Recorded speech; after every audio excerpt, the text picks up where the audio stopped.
Bueno, muy buenas noches. Muchas gracias, Yarly, por participar en esta tercera webconferencia del curso Gerencia Financiera de la Maestría en Gestión Financiera. Yo elaboré unas diapositivas donde vamos a tocar los temas de planificación de tesorería, principios de la gestión de tesorería, la relación entre el cash management y la gestión de tesorería, las responsabilidades de la tesorería en la función financiera, entre otros temas. ¿Ok?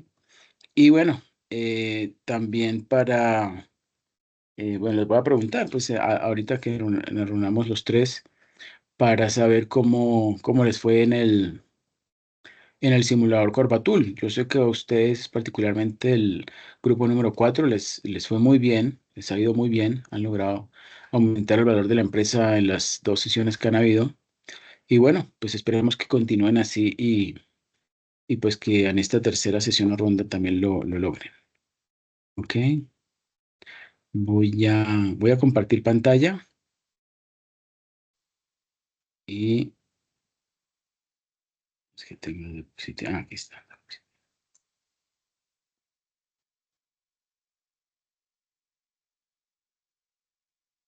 ¿Me confirmas por favor si observas la pantalla de la portada ampliada? Sí, señor jefe. Sí, ok, excelente, muchas gracias. A ver. Esa es la tesorería.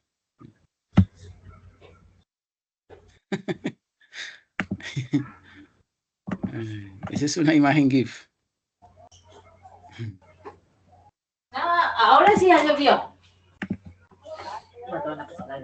Bueno, entonces voy a iniciar leyendo esta primera diapositiva sobre planificación de tesorería. La primera necesidad de una organización es saber lo que es, dónde está, cuál es su misión y a dónde quiere llegar, ¿cierto? Podríamos establecer que las diversas etapas que componen el proceso de planificación son, primero, pues la formulación de objetivos y subobjetivos, ¿sí? Segundo, estudio del escenario interno y externo de la empresa en el horizonte del plan estratégico, ¿no? Tercero, estudio de alternativas. Cuarto, evaluación de tales alternativas ante los objetivos propuestos. Quinto, elección de la alternativa más idónea. Sexto, formulación de planes. Y séptimo, formulación de presupuestos. Estas 5 primeras etapas, o sea, desde formulación de objetivos y subobjetivos hasta elección de la alternativa más idónea, eh, componen el diseño de la estrategia, mientras que los dos restantes, es decir, formulación de planes y formulación de presupuestos, pues conforman su implantación o corresponden a la implantación de esa estrategia. En este proceso entendemos por plan de la empresa a la expresión cualitativa de la estrategia empresarial, es decir, lo que llamamos el plan estratégico, ¿cierto? Y por presupuesto, pues la expresión cuantitativa de ese plan. El plan financiero, como instrumento de planificación financiera, distingue dos niveles de actuación. En función del tipo del ciclo temporal referido, pueden haber entonces dos opciones. Primera, si nos referimos al ciclo largo o de renovación del inmovilizado, Ajá, bueno, te toca entonces ese sería limpiarla. un primer nivel de actuación y contendrá el plan a largo plazo, que en términos numéricos pues vendrá expresado Claro. en el denominado presupuesto de capital. Es lo de largo plazo, el presupuesto de capital. Presupuesto de capital, ¿para qué se utiliza? Para comprar activos, ¿sí? Que van a permitirle a la empresa generar más ganancias, más Yo en el recursos. baño estaba haciendo así. Y Claro. segundo, ¿sí? En función del tipo del ciclo temporal también está si nos referimos al ciclo corto. Ciclo corto es inferior a un año, ¿no? Y una vez definida la estructura permanente de la empresa, pasaremos a un segundo nivel de actuación definido por el plan a corto plazo, que será cuantificado en el denominado presupuesto Claro. de explotación, ¿sí? Ambos planes han de ser perfectamente complementarios, ¿sí? Definiéndose el segundo, o sea, el de explotación, en base al primero, obvio, porque el de largo plazo pues contiene el de corto plazo, ¿no? Y desembocando ambos en el presupuesto de tesorería, de importancia obvia en la planificación y gestión empresarial. Bueno, ahora veamos la planificación de tesorería. La optimización de la gestión de la tesorería exige anticipación. es necesario conocer al menos con relativa antelación la posición de tesorería en cada momento, al objeto de poder ejercer el debido control sobre la tesorería y no dejarse arrastrar por ella actuando como apagafuegos. Esa anticipación exige el establecimiento y desarrollo de actuaciones en distintos apartados. Entonces, tenemos sistemas de planificación de cobros y pagos, seguimiento del saldo en fecha valor, eso ya lo hemos visto, ¿no? La fecha valor, la fecha en que efectivamente pues, los recursos entran o salen, ¿no? Tercero, adopción de un modelo de tesorería cero negativas, ¿sí? En particular en escenarios de bajos tipos de interés o bajos tasas de interés como los actuales. Cuarto, implantación de un sistema de gestión automatizada de la tesorería, que eso es lo ideal, ¿sí?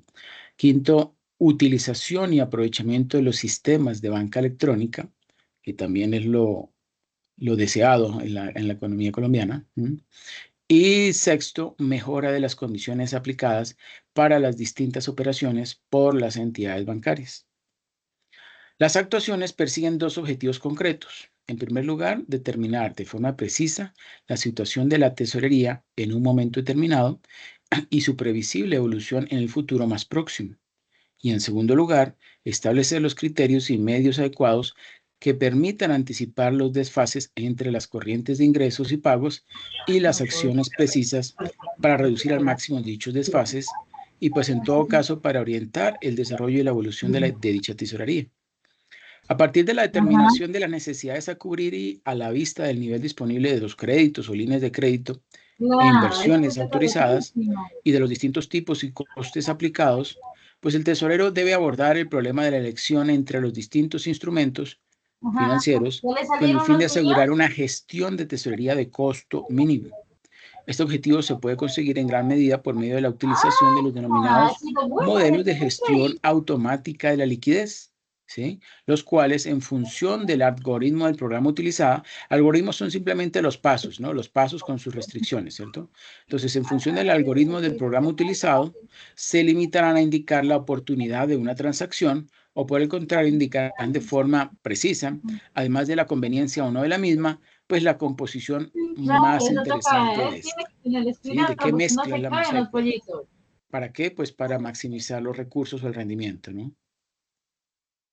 Y evitar los momentos de liquidez.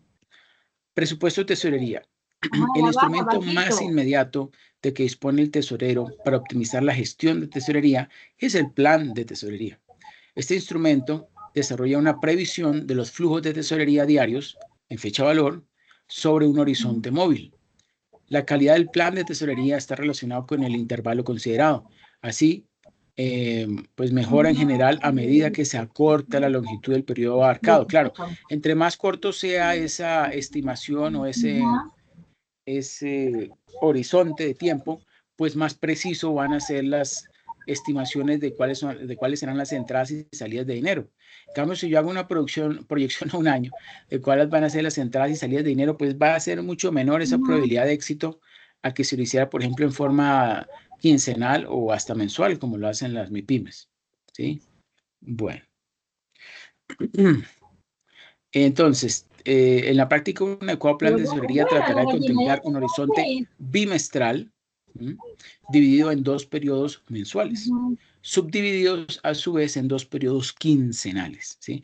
O sea, por quincena, con especial implicación en el análisis del periodo quincenal mensual más inmediato y con una revisión o reordenación al final de cada quincena, ¿sí? Porque como miramos cada quincena, entonces la estimación de la siguiente quincena pues va a ser más exacta, ¿sí? A que si fuera, por ejemplo, cada mes o cada 2 meses, ¿cierto? O sea, los datos son más recientes, por tanto, las estimaciones van a tener resultados más acorde con la realidad, más realistas. Entonces, el análisis de este plan de tesorería de forma conjunta con la previsión de tesorería anual actualizada con los datos incorporados en cada periodo mensual, pues permitirá un adecuado conocimiento de la posición global de tesorería y de su proyección a lo largo del ejercicio. El plan de tesorería debe realizarse de acuerdo a los criterios establecidos por la empresa, de forma que se adopte y permita un análisis adecuado de las necesidades de la misma. Ahora veamos principios de gestión de tesorería. ¿Tú me ayudas, Yarly, por favor, leyendo esta diapositiva? Por favor. Sí, profe, pero sería que la compañera como que cierra el micrófono porque es que te interrumpe Es que cuando... hay alguien más aquí. Yo no me había dado cuenta, qué pena. ¿Quién más está conectado? Pero tiene habilitado el micrófono. Ya creo que lo cerró.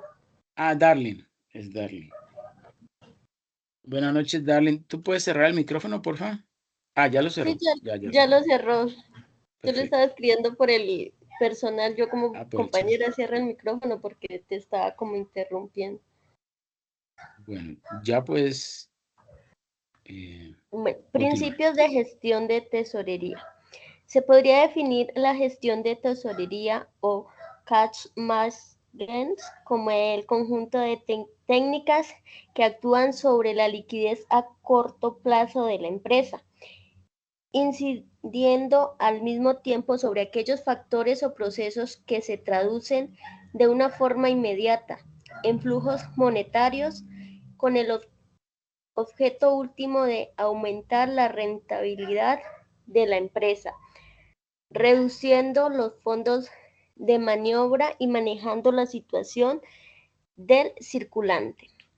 Entre los principios claves para conseguir el objetivo anterior podemos citar liquidez. Aquí podríamos distinguir entre la elaboración de previsiones de tesorería de la empresa, control y seguimiento de las operaciones bancarias,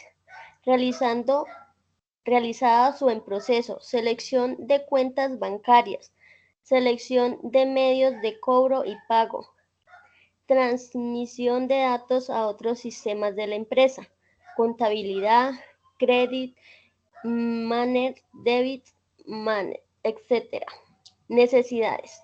Una vez proyectadas los presupuestos de tesorería, identificar los déficits a financiar y las posiciones de superávit a colaborar, invertir.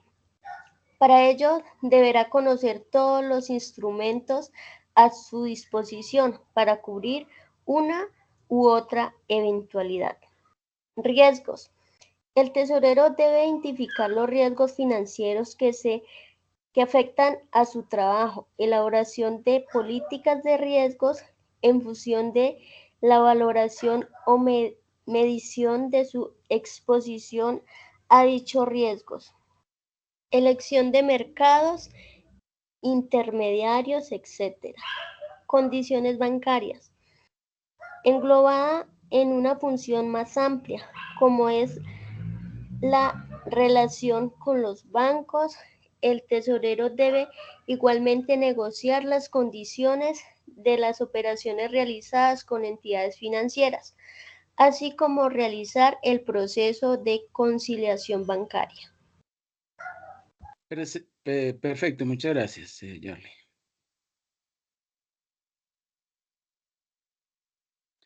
Bueno, ahora relación entre cash management y gestión de tesorería.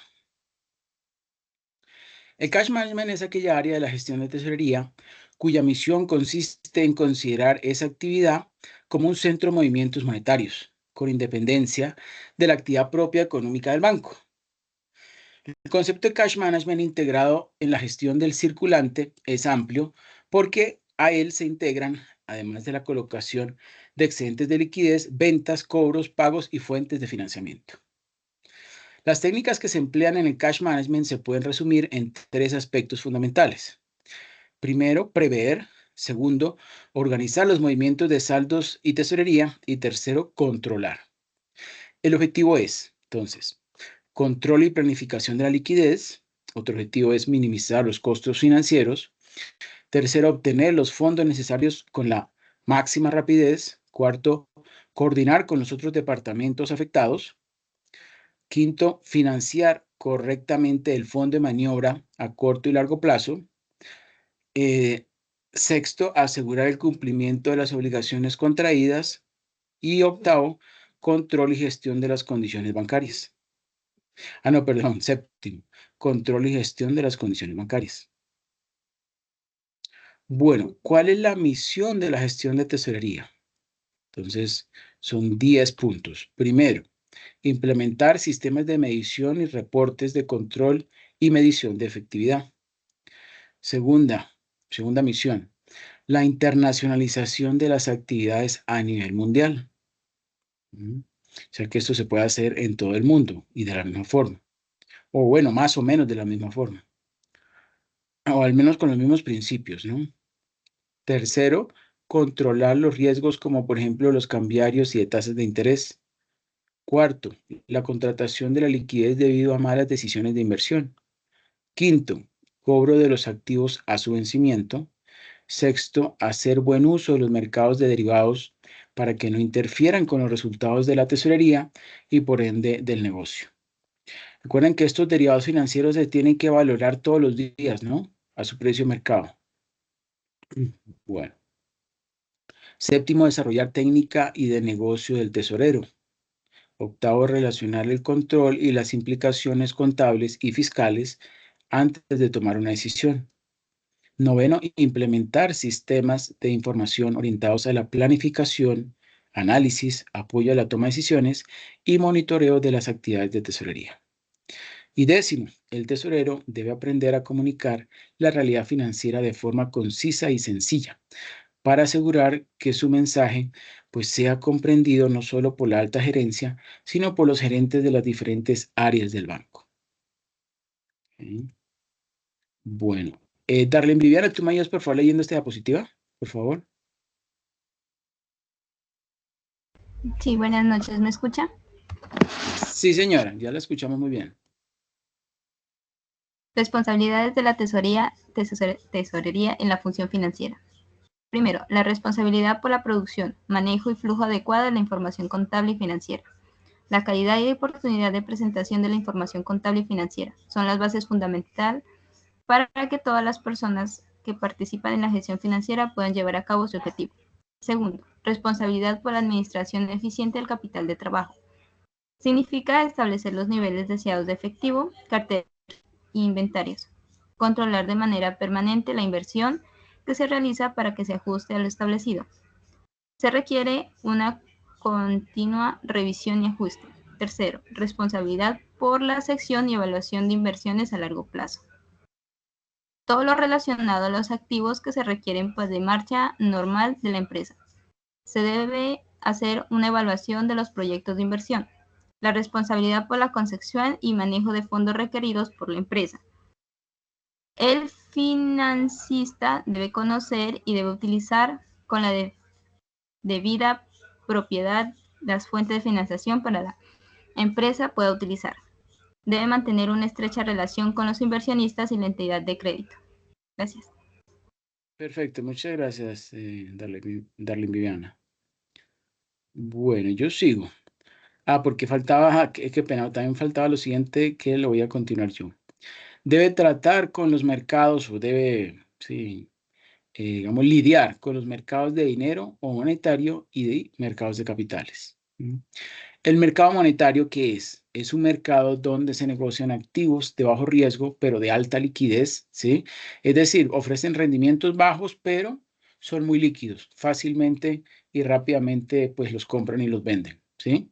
¿Por qué? Porque son muy, muy seguros, los emisores de esos instrumentos financieros y pues no hay ningún riesgo en comprarlo porque muy seguramente ese emisor de ese título va a cumplir con su obligación, ¿cierto? Se negocian activos a corto plazo, sí. Estos son instrumentos financieros de corto plazo.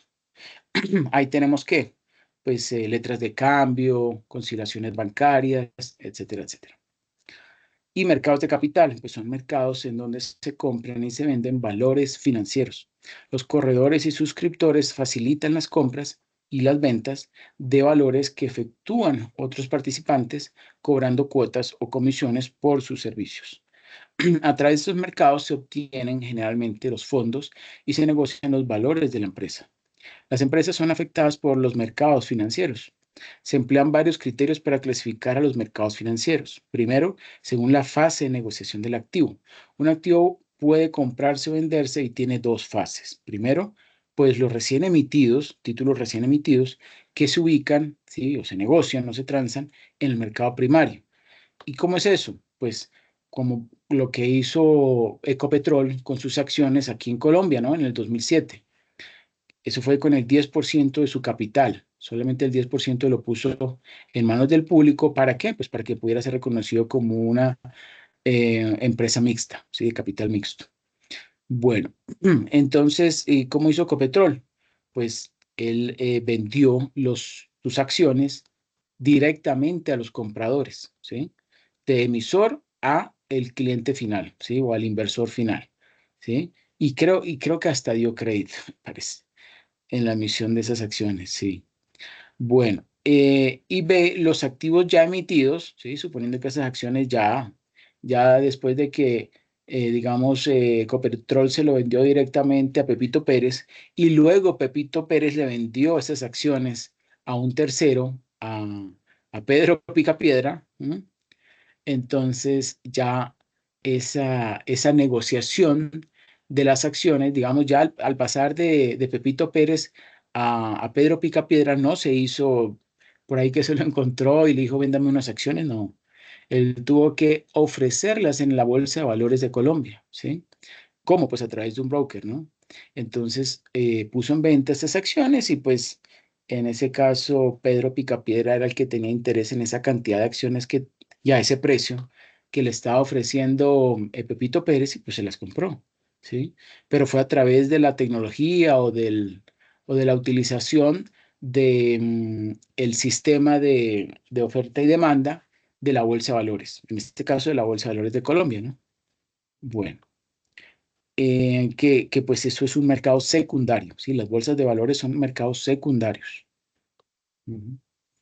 Segundo criterio, según su estructura o grado de formalización, pues un activo financiero puede negociarse en varias condiciones y bajo un conjunto de normas y supervisión de organismos, por ejemplo, mercados organizados y no organizados.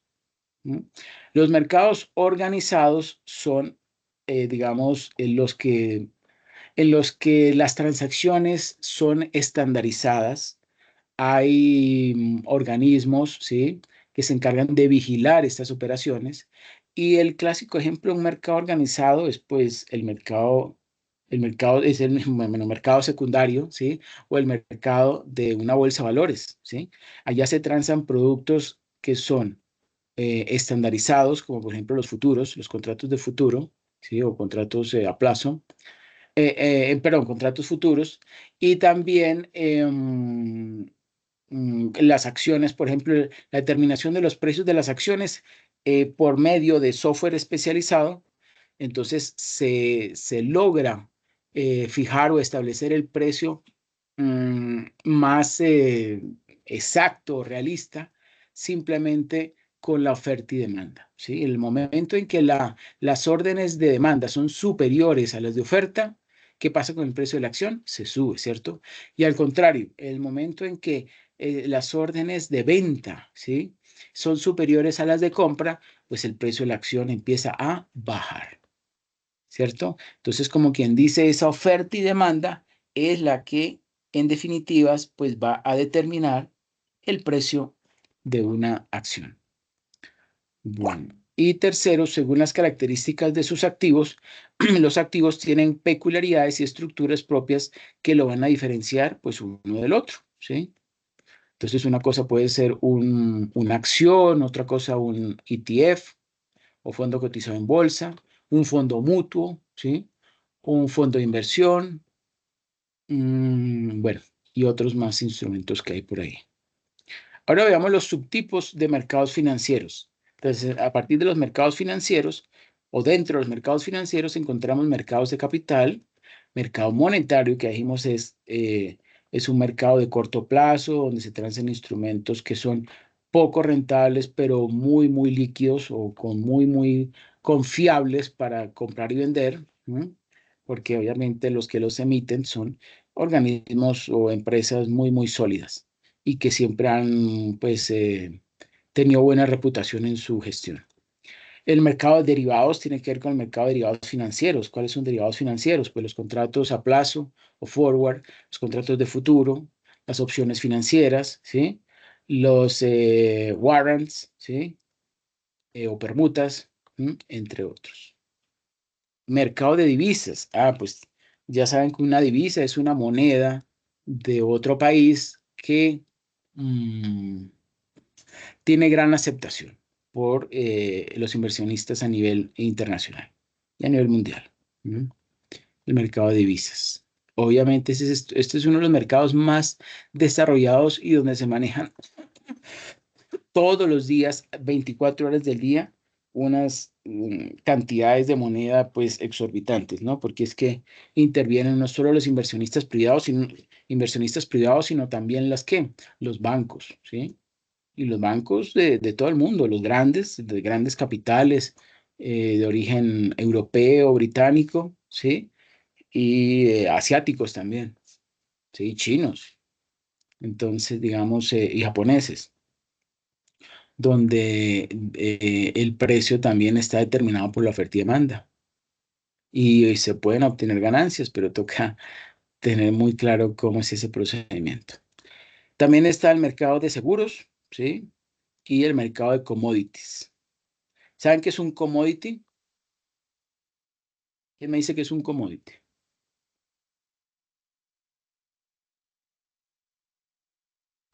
La verdad no sé, profe. Un ejemplo de un commodity. Ahí está, algo sencillo.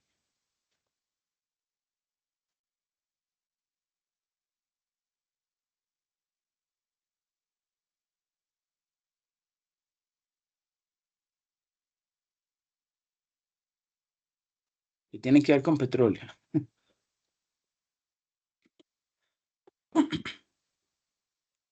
Un barril de petróleo. Un barril de petróleo. Un barril de petróleo puede ser un commodity, ¿sí? Pero entonces, ¿qué es un commodity? Pues es un producto, ¿sí? Que cumple con unas características específicas, que tiene una unidad de medida estándar, en este caso, pues es un barril, ¿sí? El barril, digamos, hay un estándar a nivel internacional cuando se habla de un barril de petróleo, no es un barril de cualquier tamaño, ¿no? Es un estándar, ¿sí? Y ese podría ser un commodity, perdón, un commodity pues clásico. ¿Qué más puede ser? Pues el café, ¿sí? Entonces, ¿cuál es la medida estándar del café? Bueno, al menos aquí en Colombia, pues una carga de café, ¿sí? Una carga de café. Bueno, y así lo mismo pueden ser entonces con minerales, ¿sí? Con oro, con plata, con bronce, con flores, ¿sí? Son commodities. Bueno, vemos allí también en este mercado, en estos mercados financieros, ¿sí? Que por ejemplo del mercado de capital o dentro del mercado de capital, pues también encontramos mercados o se realizan intercambios de instrumentos de renta fija y de renta variable, ¿sí? ¿Cuáles son de renta fija? Pues los que me aseguran que me van a devolver o que me van a generar eh, lo que llamamos o el pago de unos cupones, o sea que por lo general se debe ese pago de cupones a ¿qué? A un bono financiero que fue emitido por una institución, ¿sí? Puede ser pública o privada, ¿sí? Eso sería renta fija. Y renta variable, pues sería la renta o rendimiento obtenido de un instrumento que tiene gran, ¿cómo se dice?, volatilidad, como son las acciones, ¿sí? Las acciones financieras. Bueno, el mercado monetario pues provee financiamiento e inversión de deuda a corto plazo. En los mercados de derivados, estos proveen instrumentos para el manejo del riesgo financiero, sí, claro. En el mercado de divisas, pues se permite el intercambio de monedas extranjeras o divisas, el mercado de divisas, claro. Y en el mercado de seguros, pues se permite la redistribución del riesgo, que eso es lo que se hace en el mercado de seguros, ¿no? Cuando una aseguradora más pequeña se quiebra, entonces se hace efectivo una cláusula donde si se llega a quedar sin recursos, pues entonces una reaseguradora se activa o digamos inmediatamente le envía recursos a la aseguradora pues para que no quede líquida, ¿no? Para que no se vaya a quebrar. Bueno, Y en el mercado de commodities, pues permite el intercambio de bienes primarios, o sea, de commodities, ¿sí? En mercados virtuales, por lo general, antes eran físicos, pero ahora es virtuales. Bueno, tesorería saldo cero. El concepto de tesorería saldo cero es que solo se paga por aquello que se utiliza, incluyendo el volumen de financiamiento, según las necesidades puntuales de la empresa. Este objetivo ideal de tesorería saldo cero en la gestión de tesorería se alcanza con una adecuada gestión de fondos. Se produce con el manejo del efectivo y se optimiza dicha función cuando se consigue mantener el menor saldo en fecha valor en las cuentas de las entidades financieras. Lógicamente, ese objetivo de tesorería cero debe ir acompañado de una negociación de condiciones con las entidades bancarias que permita obtener unas tasas de interés de los saldos deudores a nivel de los mantenidos en las líneas de crédito y una remuneración adecuada o suficiente de los saldos acreedores. Para su medición y consecución, el sistema de gestión de tesorería debe estar basado en la captación de toda la información necesaria para simular con datos reales las cuentas bancarias y de esta forma pues obtener en tiempo real un saldo valor con las suficientes garantías operacionales que permitan al sistema y al tesorero pues una posición de tesorería equilibrada. Podemos afirmar que los flujos de cobros y pagos derivados de la actividad principal de toda empresa pues definen su posición de tesorería en fecha valor y por consiguiente definen en buena parte su resultado financiero. Ahí vemos en esa imagen, ¿cierto? Que en el centro, en color amarillo, se encuentra la tesorería cero, pero a la izquierda vemos que unos cobros, ¿sí? Llevan a unos pagos, ¿sí? O hay unos cobros de recursos y unos pagos de recursos. Y que dentro, llega a la tesorería cero, ¿sí? O intervienen dentro de la tesorería cero las fuentes de financiación, ¿sí? O sea, con qué se financian las operaciones o actividades de la empresa. Y más abajito dice colocación de excedentes, claro. Entonces, esos excedentes o superávits que se lleguen a establecer o a identificar, pues van a permitir pues financiar la operación de la empresa, ¿no?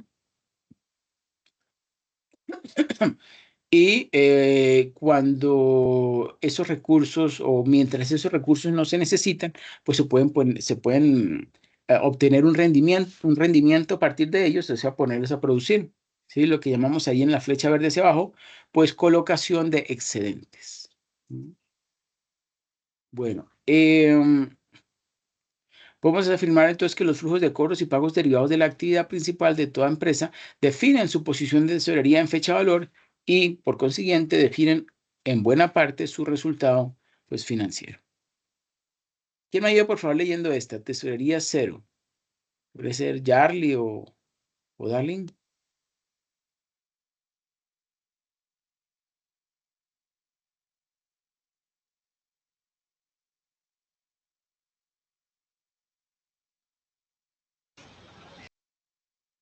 Tesorería cero. Gracias. Sería el resultado de actuar sobre la línea vertical del gráfico, lo que significa optimizar los usos de las fuentes de financiación disponibles u obtener el máximo rendimiento de las colocaciones de excedentes, garantizando la liquidez. En la medida de lo posible, la definición de los flujos de entrada y flujos de salida en cuanto a la magnitud, frecuencia e instrumento vendrá influida por factores sobre los que en algunos casos no tendremos poder de decisión. Factores que influyen en la definición de los circuitos de cobro y pago. La figura 2 representa la cadena de factores que definen el mecanismo final que refleja la actividad de la empresa, que es el cobro y el pago.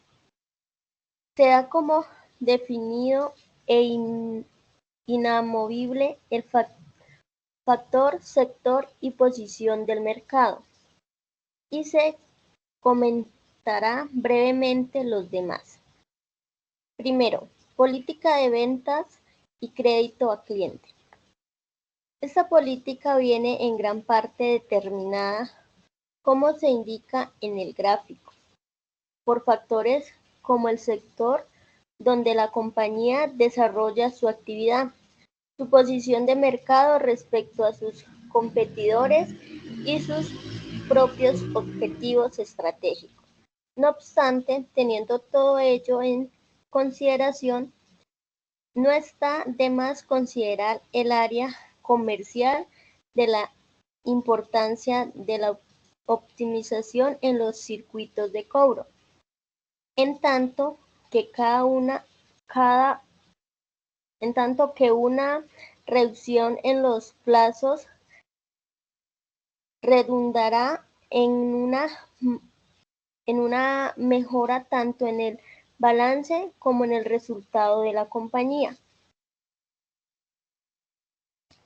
La deseable reducción del periodo de cobro puede venir no solo de una reducción del plazo concedido a clientes, factor muchas veces definido por el mercado, sino que también puede lograrse a través del análisis y redefinición de los circuitos administrativos internos que van desde la captación del pedido hasta la gestión del instrumento de cobro.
Qué pena, es que tuve un problema con la, con la conexión.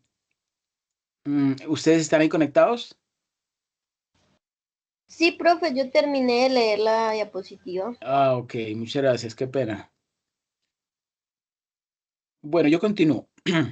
Segundo, política de compras y stocks. Cabe aquí un razonamiento análogo al anterior, añadiendo además el hecho de que la política de compras pues vendrá fuertemente influenciada por la de ventas. A efectos de la deseable concienciación a las áreas comerciales de la importancia de plazos y procedimientos de pago, un simple cálculo del costo por día aplazado y euros o dólares de venta o compra en función de los tipos de interés a los que la compañía está operando, pues dará idea del impacto que tiene en la cuenta de resultados, pues una determinada práctica. Dado el actual panorama de los tipos de interés o de las tasas de interés, pues es evidente que el peso de este factor es menor que en épocas pasadas en términos absolutos, pero sigue siendo un elemento de comparación con nuestros competidores. Tercero, elementos definidores del circuito de cobros. En este punto incluimos tanto los plazos y formas de cobro propiamente dichos, que se materializarán en los correspondientes instrumentos de gestión, recibos, pagarés, cheques, etcétera, como los procedimientos administrativos anteriores a la recepción e emisión del documento, analizables tanto en el área del cliente como en nuestra propia casa. Una vez más, según nuestra posición de mercado, nuestra influencia en la optimización de los circuitos y procedimientos en casa del cliente puede ser más o menos efectiva, debiendo considerar además que lo que para nosotros es optimizar el cobro de la venta puede llegar a significar lo contrario en el caso de nuestro cliente. Como en cualquier relación con terceros, habrá elementos exigibles y otros negociables. Cuarto, elementos definidores del circuito de pagos, asimismo constituidos por procedimientos, plazos y formas de pago. Nos vamos a centrar en los puntos tercero y cuarto, que son aquellos en los que desde el Departamento de Tesorería, pues se puede actuar con mayor garantía de efectividad por estar directamente relacionados con su área de responsabilidad. Análisis de los circuitos de cobro y pago.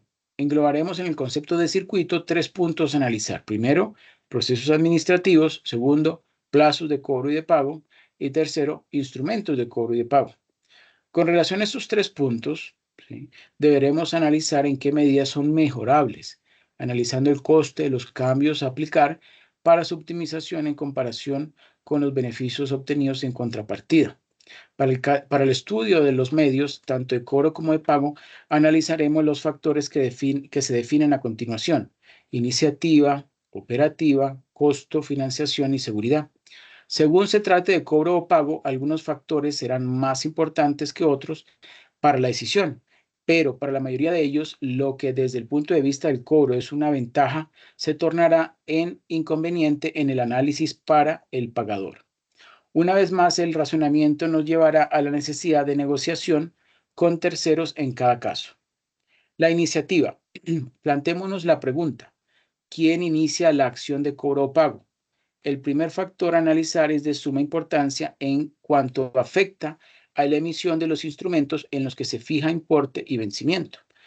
Si debemos cobrar una factura de un cliente con el que tenemos pues claramente establecidas y acordadas las condiciones que nos llevarán al cómputo del vencimiento, plantea ventajas obvias el hecho de que nosotros, como acreedores, seamos capaces de emitir el documento de cobro. Por un lado, mejorará nuestra gestión al tener certidumbre de la disponibilidad del efecto, ¿sí?, o sea, el instrumento, con tiempo suficiente para gestionar su cobro o incluso obtener financiación, pues en caso de que haya esa necesidad. Esta certidumbre también supondrá una mejora en nuestras previsiones de tesorería. Además, el tratamiento administrativo se verá facilitado. Por otro lado, huelga citar la importancia de la iniciativa en casos de dudosa catadura moral del cliente.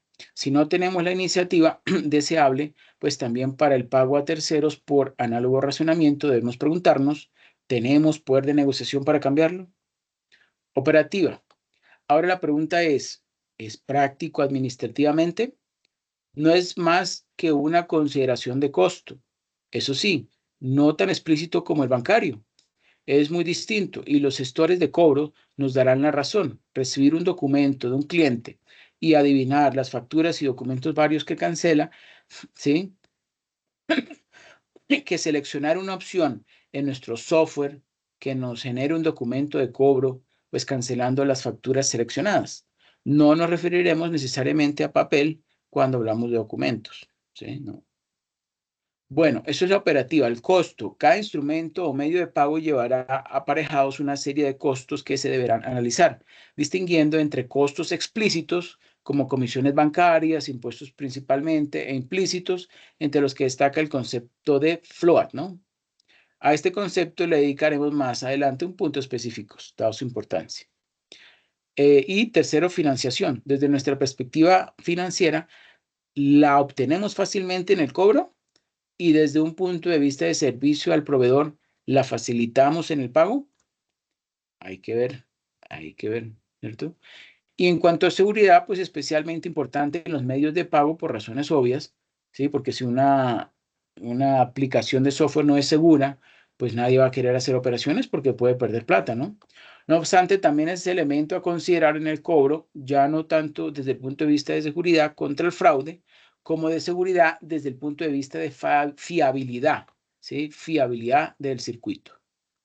Ahora vamos a repasar el float. Si definimos float o flotante como la diferencia de días entre el inicio de una operación comercial y su liquidación efectiva, ¿sí? O real, entendía esta como la fecha de valor de abono o valor de cargo bancario, ¿sí?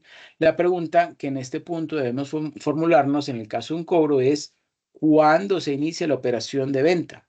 Parece aceptable pensar que es en el momento en el que el cliente cursa el pedido o hace el pedido. A partir de aquí, suponiendo que la fecha de vencimiento se fija a X días, ¿sí? Desde la fecha de la factura, pues deberemos averiguar si son razonables los plazos de comunicación de pedidos a administración y logística para una entrega y facturación en el pues, mínimo plazo posible. Este sería un primer tramo del float, al que llamaremos float comercial. Ahora bien, una vez facturada la venta, ¿sí? Entramos en el tramo de float financiero, donde debe minimizarse el lapso de tiempo hasta el cobro, actuando sobre una correcta fijación de vencimientos y gestionando el cobro de la manera más eficiente posible. O sea, una gestión bancaria en la mayoría de los casos. Esta última parte del float es la que se va a valorar en las siguientes líneas, o la que se va a estudiar en las siguientes líneas. Aquí esquemáticamente tendremos, entonces, entre el pedido y la factura, pues transcurre un float comercial. Y entre la factura y el cobro, pues fluctúa o aparece el float financiero, ¿cierto? Bueno, por otro lado, el float financiero es el más directamente relacionado con tesorería y por ende aquel en el que nuestro departamento puede influir de forma más directa. Cabe aquí tener en cuenta que dependerá tanto de circuitos administrativos internos como de condiciones bancarias negociadas. En cuanto a los circuitos internos, mencionar que es de gran utilidad analizarlos exhaustivamente para saber con qué rapidez tenemos conocimiento de la operación de compraventa.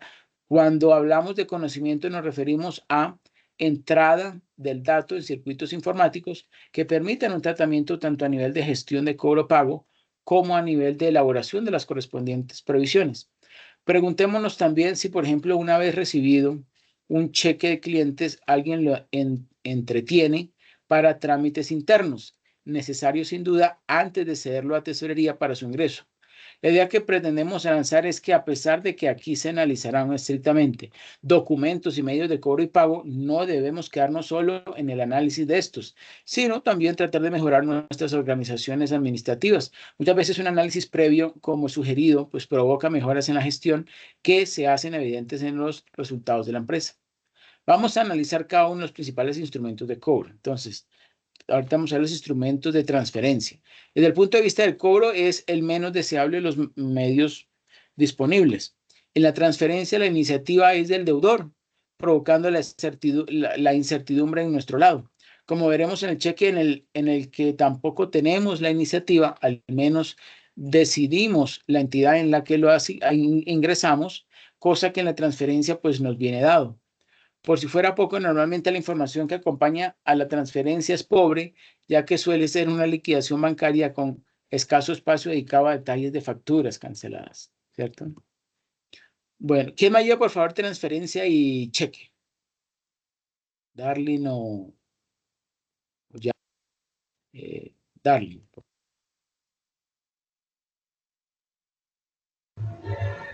Transferencia y cheque. ¿Sí me escuchan?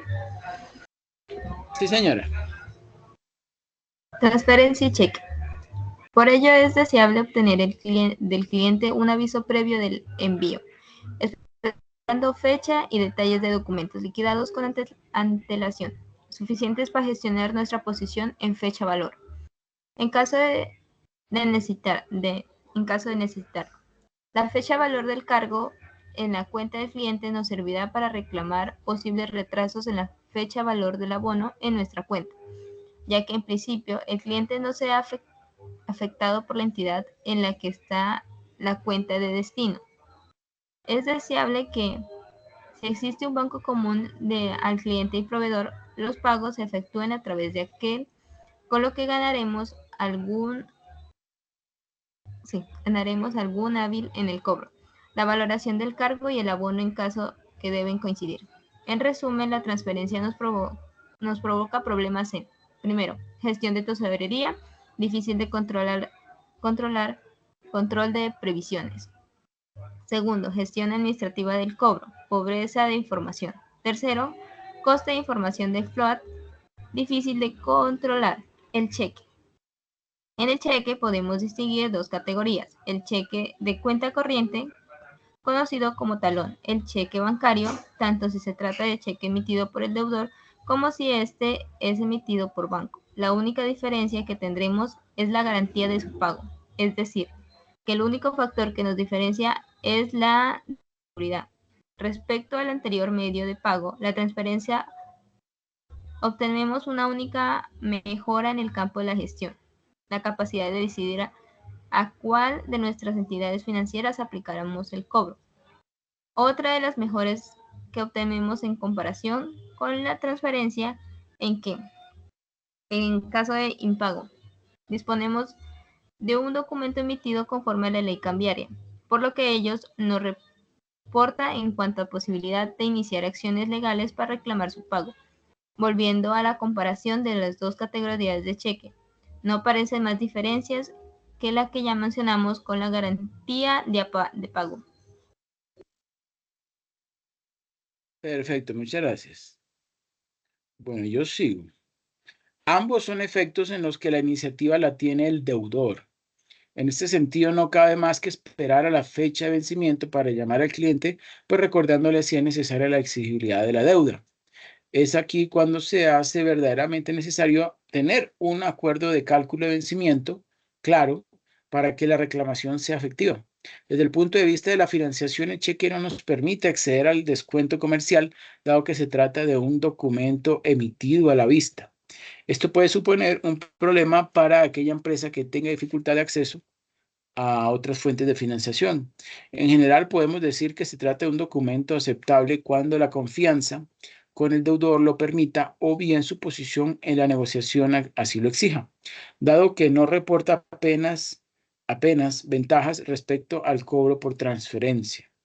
Documentos negociables emitidos por el deudor. En este grupo incluimos los pagarés y recibos negociables que emiten nuestros clientes.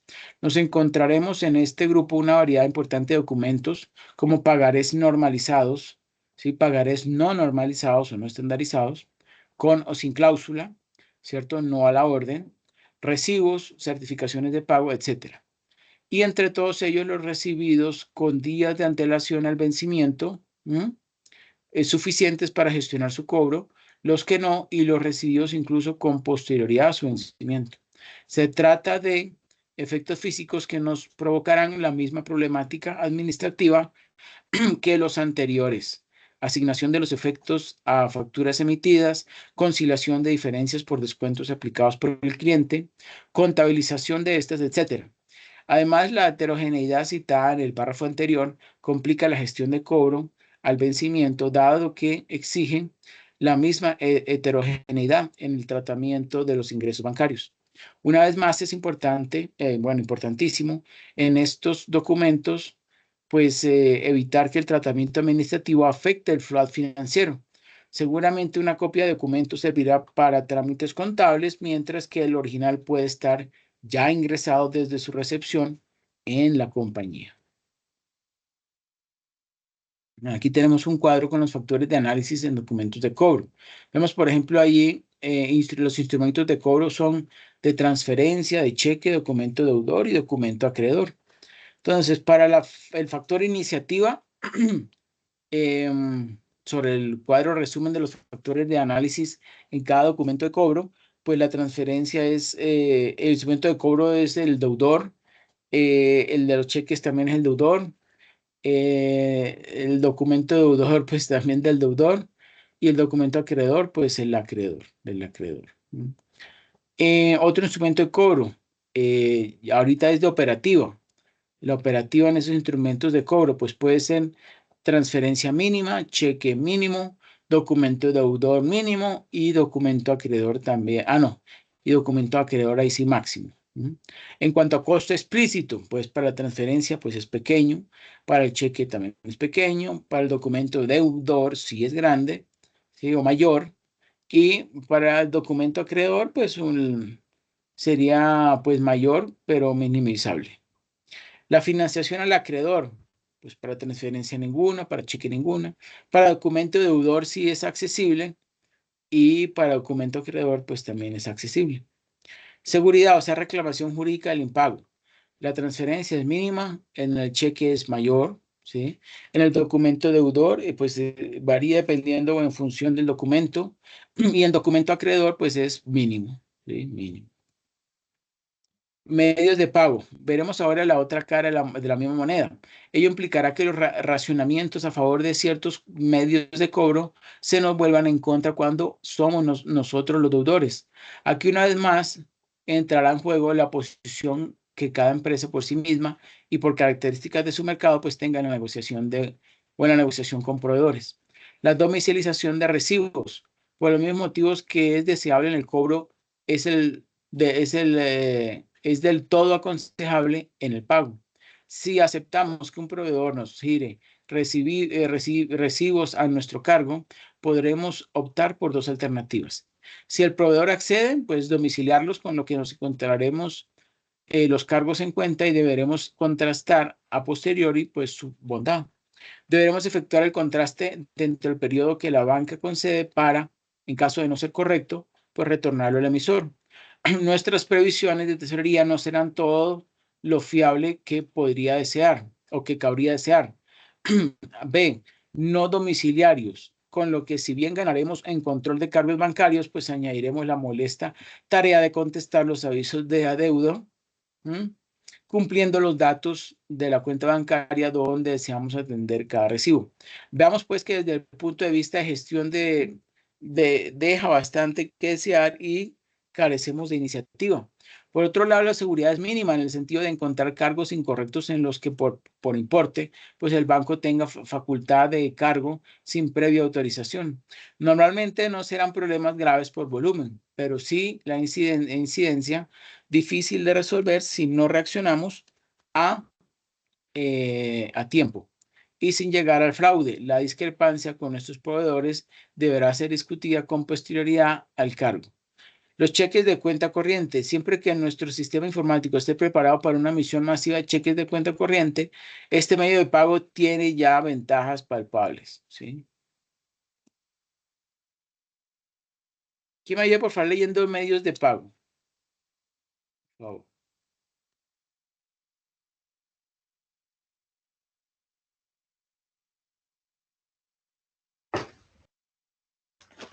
Veremos ahora la otra cara de la misma moneda.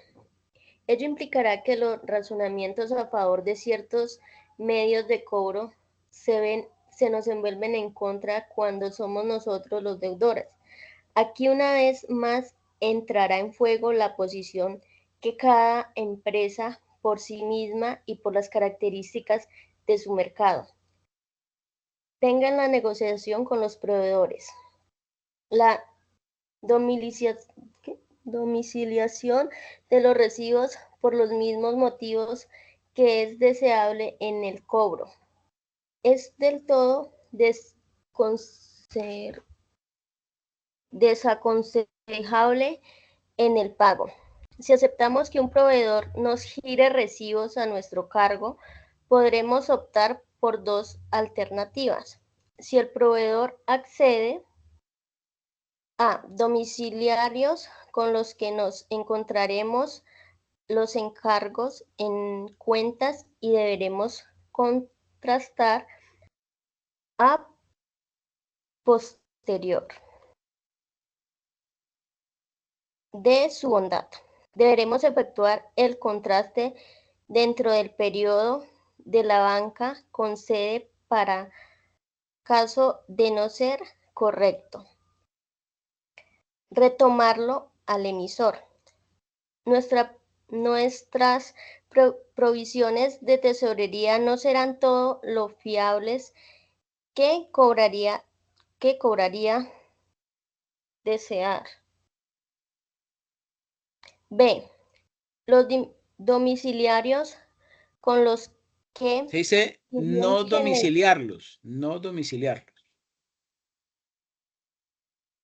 Sí, es que, profe, estoy acá perdida. Bueno, lo que dice es no domiciliarlos, con lo que, si bien ganaremos en control de cargos bancarios, añadiremos la molesta tarea de contestar los avisos de adeudo, cumpliendo más bien los datos de la cuenta bancaria donde deseamos atender cada recibo. ¿Ahí estás? Ok, sigue. Sí. Vemos pues que desde el punto de vista de gestión deja bastante que desear y carecemos de iniciativa. Por otro lado, la seguridad es mínima en el sentido de encontrar cargos incorrectos en los que por importe el banco tenga facultad de cargo sin previa autorización. Normalmente no serán probables problemas graves por volumen, pero sí incidencias difíciles de resolver si no reaccionamos a tiempo y sin llegar al fraude. La discrepancia con nuestro proveedor deberá ser discutida con posterioridad al cargo. Los cheques de cuenta corriente.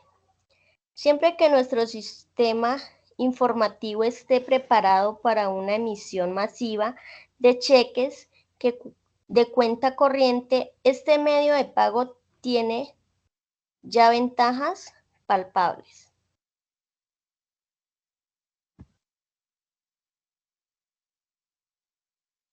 Perfecto, muchas gracias. Operativamente, la situación ideal es disponer de una impresora para no depender del talonario de papel continuo de cada entidad, pero aunque no sea así, una mínima infraestructura nos puede dar ya la iniciativa en el pago, lo que supondrá en sí una mejora respecto a la domiciliación. Mucho mejor para nuestro proveedor es disponer de la posibilidad de imprimir cartas cheque en las que incluiremos detalle de las facturas liquidadas. Por otro lado, hay inconvenientes para valorar a la hora de decidir el uso del cheque.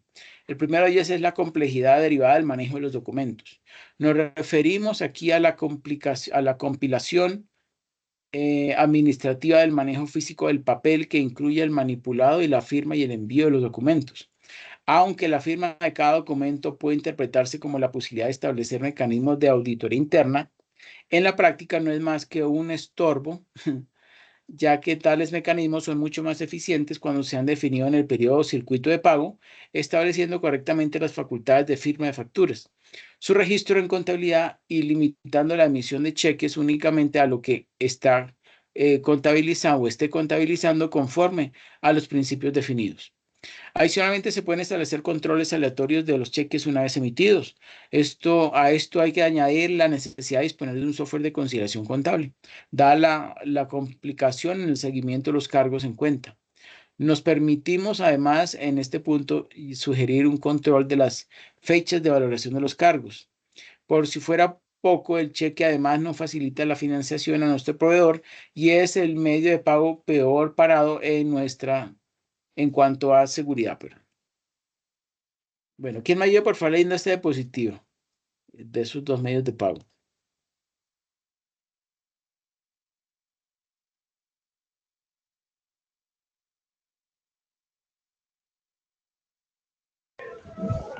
Medios de pago. El cheque bancario. En este caso trasladamos el manipulado al banco, por el que lógicamente solicitará compensación. Cierto es que mejoraremos el aspecto de seguridad y conciliación bancaria. Se cargan todos los cheques el día de su emisión, pero a menos que se negocien, ya que hay una pérdida de float a valorar. La negociación con la entidad financiera puede ir, dependiendo de las características de la empresa. Desde rebajar la cuota por el servicio hasta no adquirir cargo alguno, negociando además la cesión de días de float. Es necesario evaluar cuál es el float que estamos obteniendo en nuestros cheques, ya que en este es el beneficio que va a obtener el banco por su gestión. Días float al tipo de interés de mercado.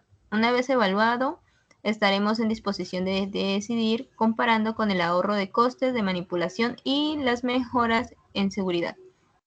Documentos negociables. En todos ellos facilitaremos la financiación del proveedor, mejorando además nuestra imagen si emitimos pagades y mejorando el coste para el proveedor, si estos llevan la cláusula, no a la orden. Citar que lo mencionado cláusula faculta al emisor del documento de su impago, en caso en que la mercancía recibida no cumpliera con los estándares de calidad establecidos, según el examen posterior a la emisión de aquel. Conviene tener esto en cuenta cuando somos beneficiarios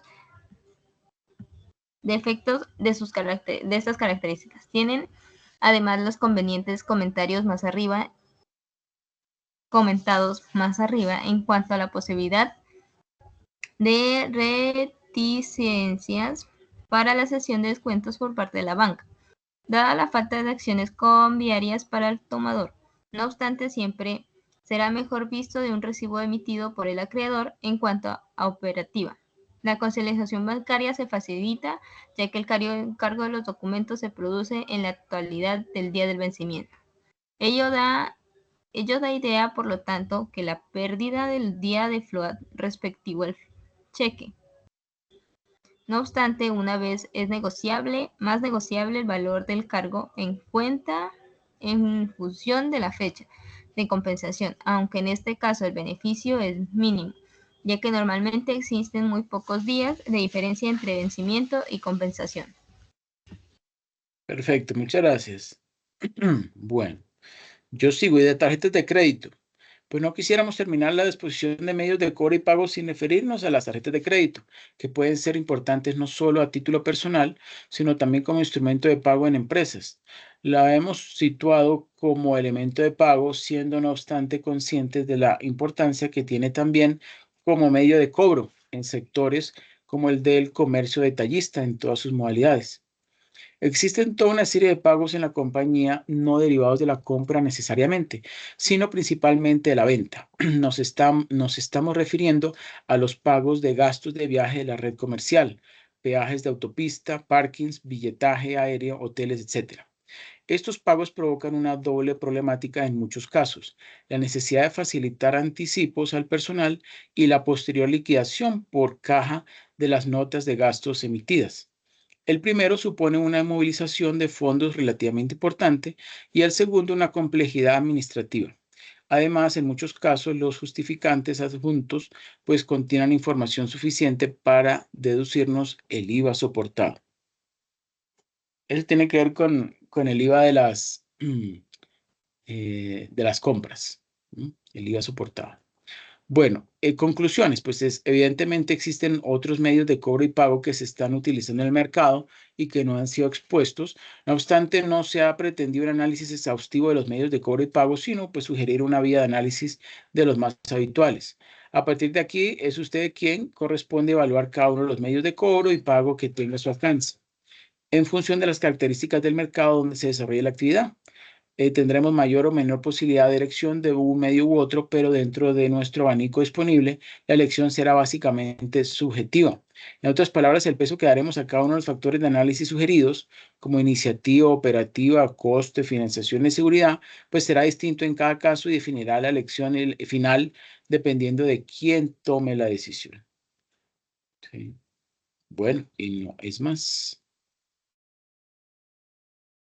Bueno, y quisiera saber cómo van con el desarrollo de los puntos de la parte colaborativa, de la plantilla que tiene los ejercicios de la parte colaborativa. El arqueo de caja. Profe, para serte sincera, no, o sea, yo he estado avanzando en el aporte que usted ya me aprobó en el foro, Sí. que era lo individual, y las decisiones en el simulador. La otra parte estamos hablando con los compañeros a ver si nos podemos reunir este fin de semana, porque estamos quedados con esa parte, la verdad. Bueno, ok, perfecto. Entendido. Bueno, pues no sería más. Muchísimas gracias a Yarly y a Darlene por su asistencia. Y bueno, ya cumplimos con la tercera webconferencia. Cualquier duda o inquietud, pues pueden contactar por Microsoft Teams o dejan ahí publicado su avance dentro del foro de discusión. ¿Ok? Vale, profe, tengo una duda con Digo, respecto a lo del simulador. Bueno, ya tomamos la última decisión, la tercera. ¿Ahí ya finaliza todo? pues ¿Ayer se cerró la última? ¿O debemos sí, seguir interactuando?